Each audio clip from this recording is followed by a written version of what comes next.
Alright y'all, welcome back to the channel. In today's video, we're swapping out the crusty old tan interior for a fresh black interior, as well as installing some new front seats. As you can tell from the before clips, the interior was not only extremely dirty, but also in rough shape all around.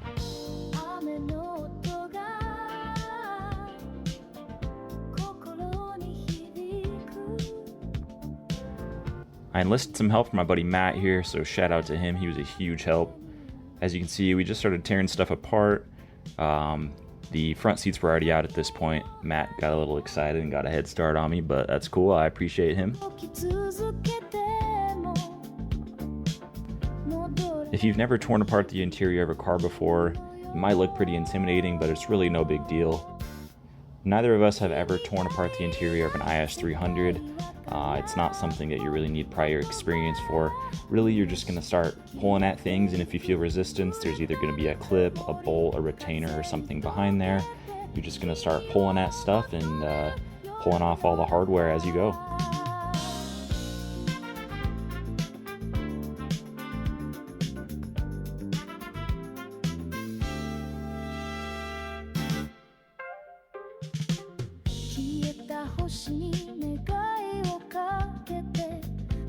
Having more than one set of hands really helps get this job done a lot faster.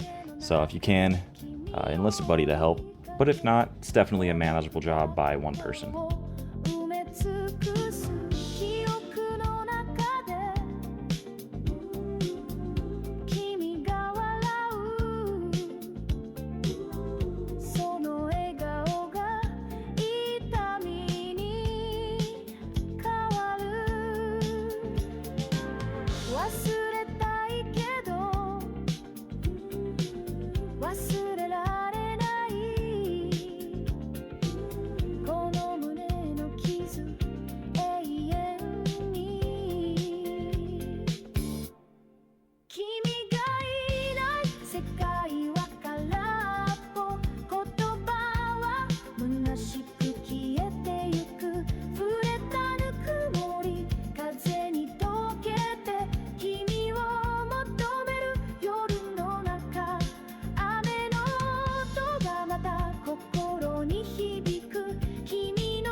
Here's after the paint job. Don't worry about that line, this is covered by a panel. It's super dark, so in video it's a lot worse. Contrast against the dash. But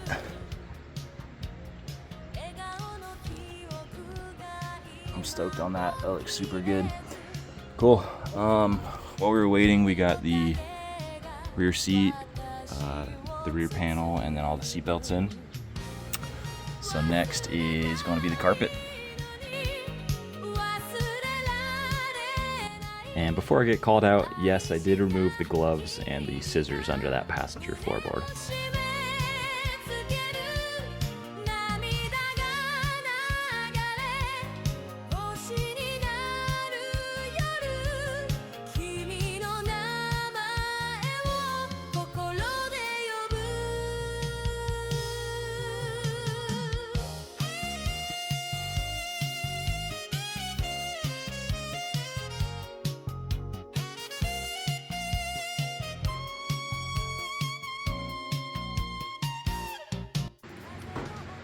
Ooh, it's coming together nice. All right.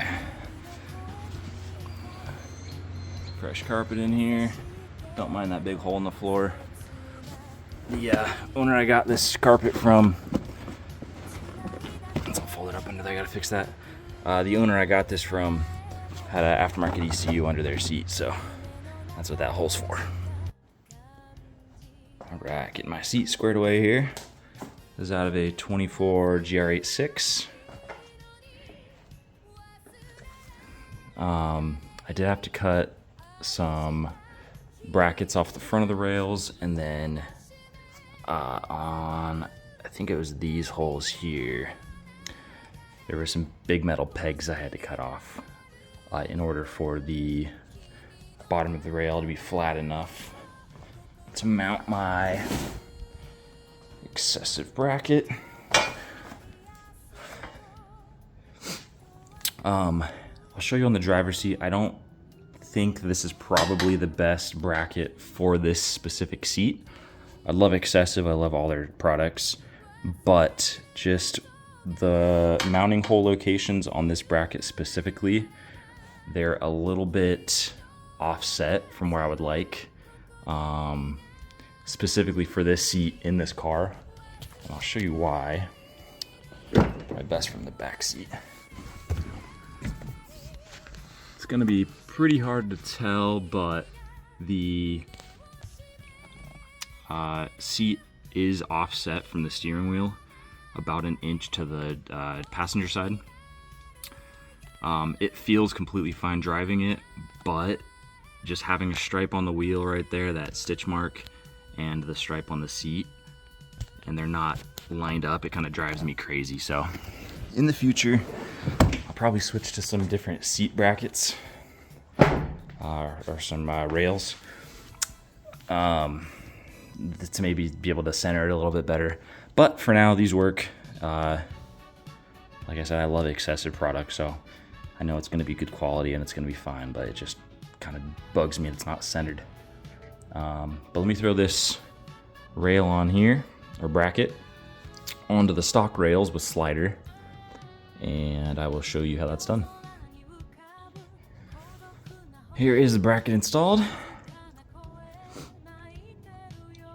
You can kind of see how offset it needs to be to fit on the rails. This is a 5-point harness mount compared to the center stripe.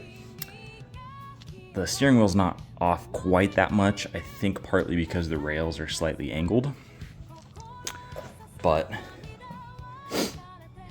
it is enough to bother me. And I've tried, obviously it's as far left as it can go being in this hole.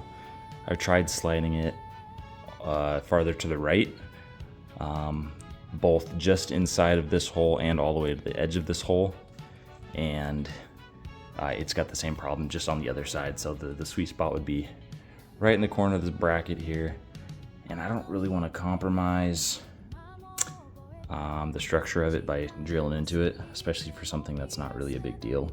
It just kind of bothers me. So in the future I'll probably switch brackets, but for now this is what we got. It works. Let's get them in the car. Both front seats are now in. Ignore the missing armrest and front trim piece. I'm still kind of trying to clean those up, but I think these look pretty good, and they match the back perforated seats pretty good. So that's that for now. I'm gonna do the reupholster the armrest next. Try to clean up some of the sticky on the shift bezel, and then that front piece there in front of the shift bezel. Try to get those cleaned up, and then I will do a completed interior video. So here is the old armrest. As you can tell, this thing is beat. There's a big hole in it, it's dry, it's cracked.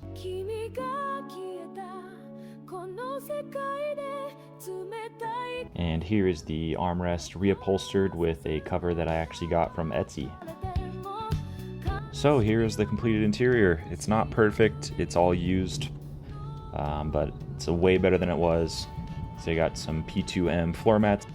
I did end up painting the chrome ring around the shifter flat black, so that looks awesome. Seats look perfect in there. Really happy with how this came out.